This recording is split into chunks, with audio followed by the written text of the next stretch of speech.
এলাকাটাকে পুরোপুরি জানতে পারবো। ওটা জানার স্বার্থেই আমরা আসি।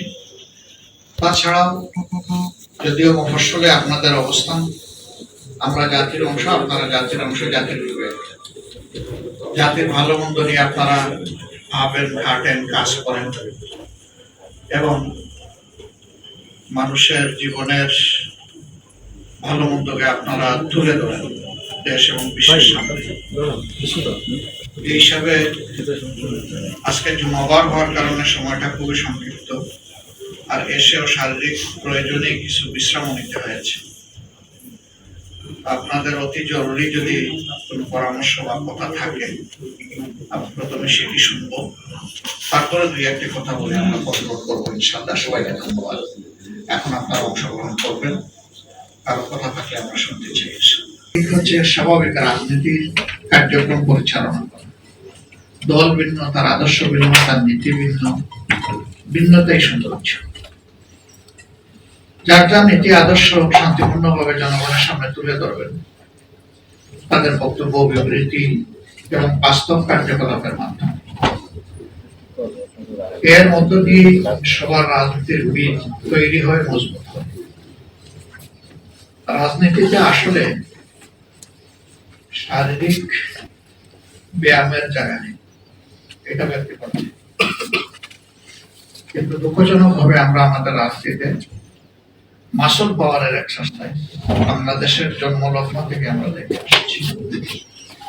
তার আগে কতটুকু ছিল তখনকার যারা মুদ্রা ছিলেন তারা বলতে পারবেন।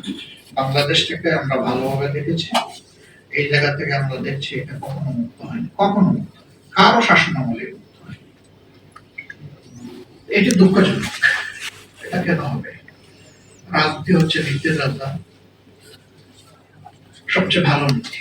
সবচেয়ে ভালো নীতিতে তো আমরা আসলে এখানে প্রস্তাব করার জায়গা, এটা বুদ্ধি, বিবেক, যুক্তি, কৌশলের জায়গা।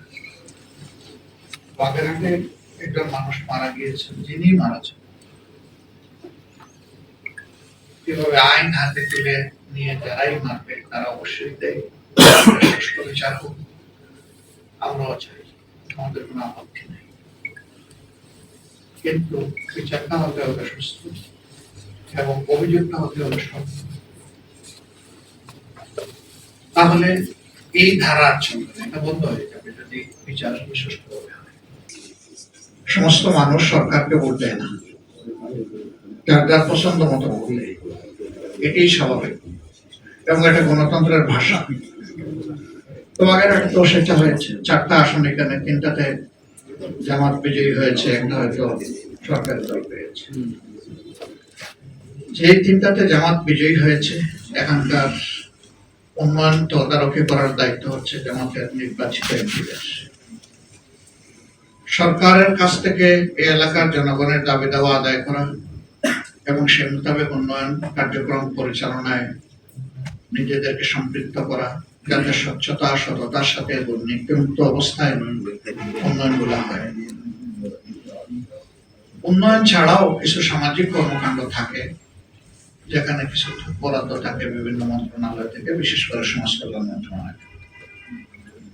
এগুলো দেখাশোনা করার দায়িত্ব, সমন্বয়ের দায়িত্ব, তালিকা তৈরি করার দায়িত্ব সাধারণত নির্বাচিত জনপ্রতিনিধি যারা, তাদেরই দায়িত্ব হয়ে থাকে। অবশ্যই আমরা পাবো না কেন? সুন্দর বাংলাদেশ ইনশাল্লাহ আমাদেরকে পেতেই হবে, নইলে তো রাজনীতিতে আমাদের ব্যর্থতাই প্রমাণিত হবে। সংসদের বিষয়গুলো নিয়ে আমরা কথা বলি, আরো বলতে হবে, আরো বলবো। এখানে একটা জিনিস খেয়াল রাখবেন, দেশে শান্তি শৃঙ্খলা রক্ষার দায়িত্ব কিন্তু সরকারি দলের। দায়িত্বশীল ভূমিকা তাদেরকে সবচেয়ে বেশি পালন করতে হবে। এই দিক থেকেই সর্বকালের সর্বযুগের সব সময় ভায়োলেশন শুরু হয়ে যাবে। এই জায়গাটা সরকারের দল যতটা আধুনিকের সাথে সামাল দিবে, বাংলাদেশ তত সুন্দর করা চলবে। আর আমরা সংসদের ভিতরে অবশ্যই সহযোগিতা করি, আবার বিরোধিতাও। যে জায়গায় সহযোগিতার দরকার সেখানে সহযোগিতা, যেখানে বিরোধিতার প্রয়োজন জাতীয় স্বার্থে সেখানে বিরোধিতা। যেমন ধরেন জুলাই সনদ এবং গণভোট, এই দুই বিষয়ে কিন্তু এখন আমাদের মিল হয়নি। আপনার প্রথম প্রশ্ন হলো সংসদে আমি স্বস্তির সাথে কথা বলতে পারি কিনা।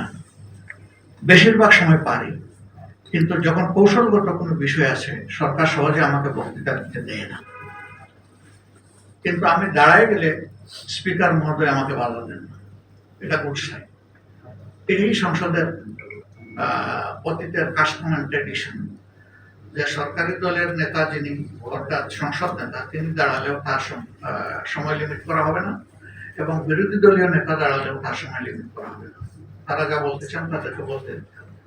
কিন্তু ওই যে বললাম যে বলার কিছু পদ্ধতি আছে, ওই পদ্ধতিতে যখন আমরা যাই মাঝে মাঝেই আমরা বাধাগ্রস্ত হই।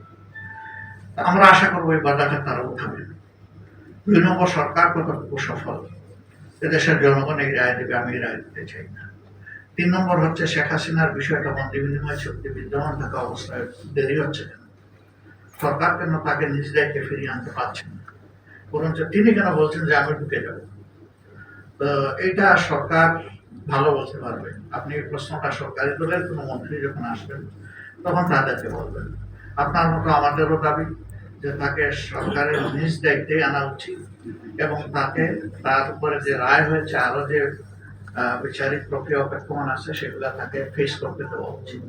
তবে আমরা এই কথা সবসময় বলে থাকি, বিচার হবে ন্যায্যতার ভিত্তিতে, আমরা অনির্য কোনো বিচার চাই না। সম্মানিত সাংবাদিক বন্ধুগণ, বাগেরহাটকে আপনারা তুলে ধরবেন না, শুধু জাতিকে আপনারা তুলে ধরবেন। কালোকে কালো বলবেন, সাদাকে সাদা বলবেন, আমিও কালো হলে আমাকে ছাড় দিয়ে কথা বলবেন না। আমরা এটা আপনাদের কাছে প্রত্যাশা রাখি। তাহলে জাতির স্তম্ভ যেটা, এই সব স্তম্ভটা যদি কার্যকর থাকে, ফাংশনিং থাকে, আমরা আশা করব রাষ্ট্রযন্ত্রের সবগুলা ফাংশনিং থাকবে। এই জায়গাটা যখন দুর্বল থাকবে, রাষ্ট্রযন্ত্রের কাছে ভালো কিছু আশা করবেন না, এটা হবে না।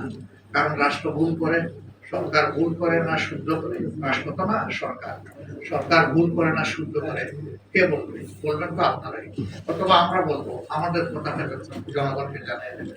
সেই জায়গাটা যখন অক্ষুণ্ণ থাকবে, বলিষ্ঠ হবে, দেশ তখন সামনের দিকে এগিয়ে যাবে। দেশ আমাদের সবার, সাংবাদিক সমাজ, আপনারা এই দেশের সমাজের বাইরে নন। দেশ ভালো থাকলে আপনারাও ভালো থাকবেন, সবাই ভালো থাকবো। দোয়া করি আপনারা সবাই ভালো থাকেন, আমাদের দেশ ভালো হোক, সামনের দিকে আমরা এগিয়ে যাই। সবাইকে অসংখ্য ধন্যবাদ। সকালবেলা কষ্ট করে আপনারা এসেছেন।